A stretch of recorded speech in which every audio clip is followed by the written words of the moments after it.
kublai shibuni pi wei bape je kanika khobor ka tem takasngi ka khat sautrik risaw ar hajar ar pro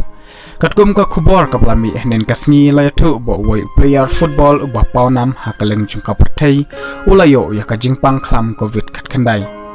bat ngathrai ba baro na pring changi ngitip ya uta player ublatip kateng kum Cristiano Ronaldo ubaju ya lekai na ka club Juventus bat na ka Portugal Cristiano Ronaldo day player ubadon hakakarta kabalay sansnem Henry wat hapdeng kanika karta udang pawnam hadu kini kisngi mat udang yalekai katkum kachingya thu jangka Portugal Football Federation henen kasngi baar laong ba Cristiano Ronaldo ulayo ya kajingpang klam coronavirus Henry uklamdon ya kidakishin Henry usupang malumala bat katay ka Football Federation jangka Portugal kalaong syusyuru ba utay player football unsange swashipor ban yakun persya ya kajingya lekay kaban salong sien hakasngi balang persya ya kari Sweden belapenlong daka UEFA Nation League sakaway pat ka kubor kablami na po kari United States of America kaletu bahadin ba President Donald Trump ulah konyo na kajingpang COVID katkanday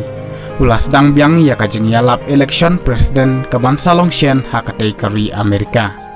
hakatay kajing let kanbas kabla penlong hapo ka Orlando jong kari Amerika laong ba utay president Donald Trump ula kawang yala kajong kamas kapa ujudeng banyada ya kaklam coronavirus bat hakaju ka poru tay presiden ula terwaru pa ula kwa bandoi ya kirang ba empat kitay bhabriew kum kajing pensisya ba ula kono nakani kaklam covid katkanday haktay kajing ong jung presiden jung kari Amerika u Donald Trump. I went through it. Now they say I'm immune. I feel so powerful. I'll walk into that audience. I'll walk in there. I'll kiss everyone in that audience. I'll kiss the guys and the beautiful women and everybody. I'll just give you a big fat kiss. Ba ukwa bandoi ya kitay bhabriew klapen long ya kinong karsyan jong u bakin yarki pasyat hadu kata-kata Henry klapen long ro ya ki bakin singo komen ro ba ulah konyo pura nakajingpang klam covid katkanday